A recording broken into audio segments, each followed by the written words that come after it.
Hello everyone, I am Praveen BR, Assistant Professor, Department of Electrical and Electronics Engineering from Sai Vidya Institute of Technology, demonstrating the experiments from Basic Electrical Engineering Laboratory. In today's session, we are demonstrating experiment number 1, verification of Kirchhoff's law. The aim of the experiment is to verify Kirchhoff's voltage law and Kirchhoff's current law for a given DC circuit. The Kirchhoff's voltage law states that the algebraic sum of all the voltages in a closed loop is equal to 0.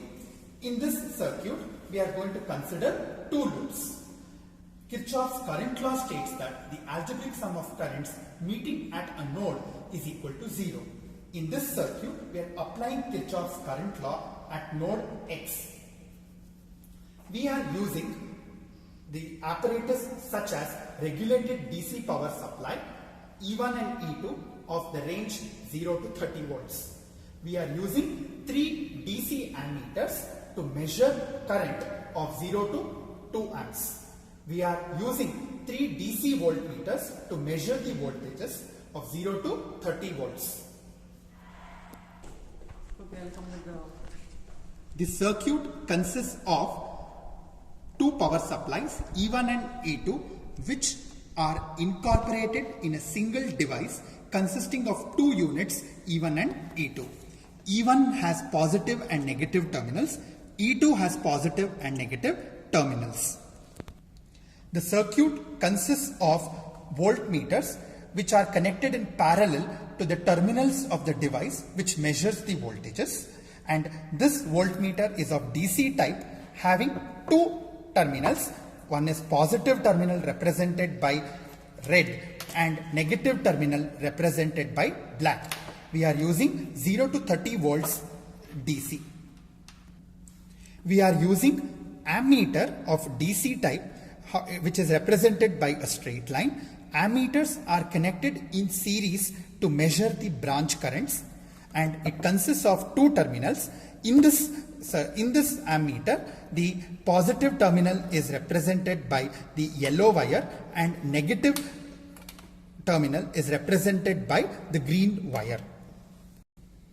The circuit consists of 3 resistances, each having two terminals. Resistance R1 has two terminals, resistance R2 has two terminals, and resistance R3 has two terminals. The circuit has the positive of the E1 is connected to positive of the ammeter I1. So if I consider this ammeter as I1, which has the positive end, the positive end is connected to the positive end of E1. The another end of the ammeter is connected to the resistance R1.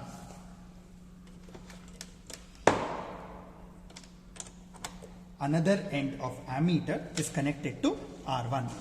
Another end of R1 is connected to positive end of I3, and it is also connected to R2. R1 is connected to R2 and I3 positive is connected to R1 R2 shorted end. So positive is considered. Positive is represented by the blue wire in the case of this ammeter. Hence I connected to the end shorted to R1 and R2.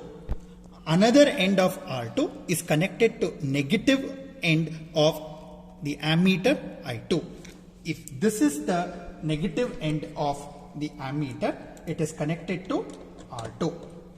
The positive end of the ammeter is connected to positive end of the power supply E2.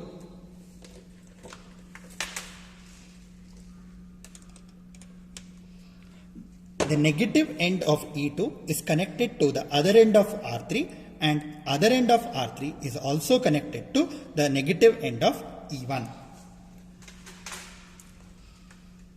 E1 negative is connected to R3. Negative of the E2 is also connected to the R3. Negative of the ammeter I3 is connected to the other end of R3.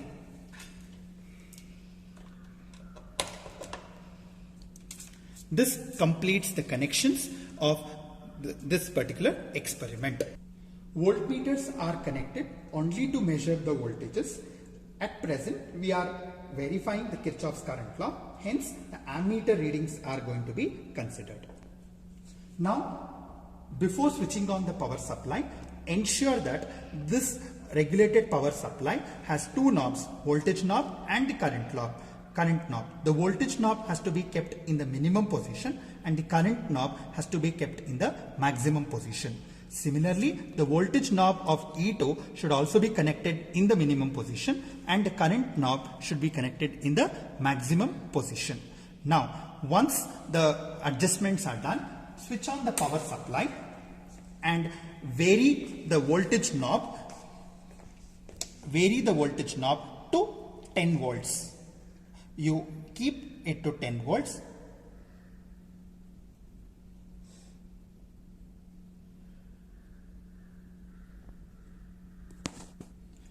Here E2 is also adjusted to 10 volts. Now we are adjusting the voltage of E2 using the voltage knob to 10 volts. Once the voltages are adjusted to 10, we will press the set button such that the voltages are fed to the given circuit. Now you can observe that the current in the I1 is measuring 0.05, current in the I2 is measuring 0.04 and current in I3 is measuring 0.08. So I1 is 0.05, I2 is 0.04 and I3 is 0.08. So I3 is equal to I1 plus I2, which is practically verified with the help of the ammeters. To measure the voltages across R1, R2 and R3, we connect voltmeters in parallel. So I consider the voltmeter. The voltmeter positive is connected to one end of resistance R1. The other end of the resistance R1 is connected to the negative end of the voltmeter, which measures V1. So V1 is measuring 2.2 volts. Next, to measure V2, we are connecting the voltmeter across resistance R2.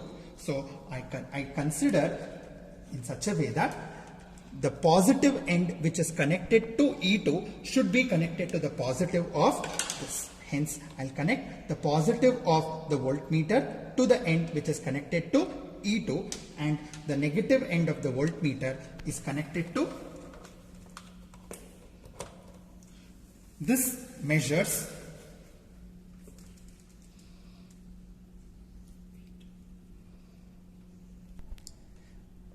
is connected across resistance R2. Hence, the voltage across resistance R2 measures 2.2 volts. Now, to measure the voltage across resistance R3, the same voltmeter is connected in parallel to resistance R3. The resistance R3, so voltmeter is connected in parallel to the resistance R3.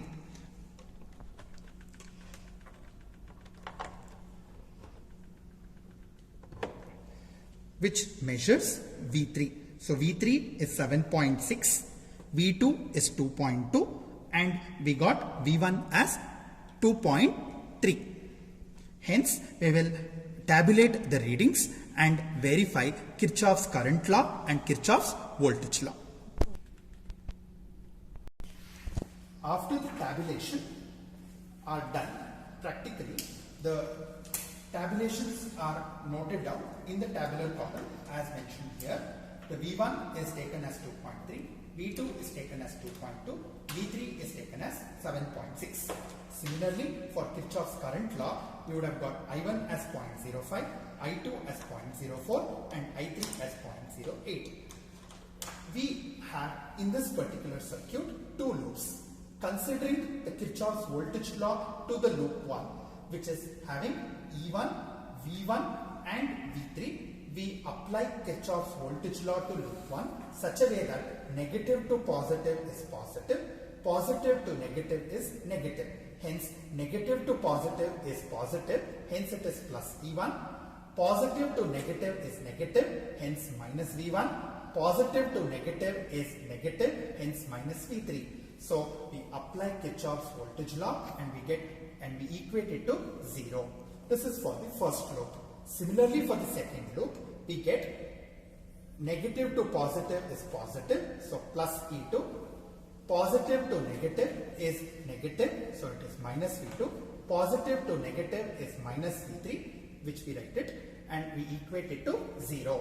When minus V2 and minus V3 is taken to the right hand side, E2 is equal to V2 plus V3. When minus V1 and minus V3 is taken to the right hand side, E1 is equal to V1 plus V3. Similarly, when I apply Kirchhoff's current law at this node X, the current I1 enters node X, I2 enters node X, whereas I3 is going away from node X.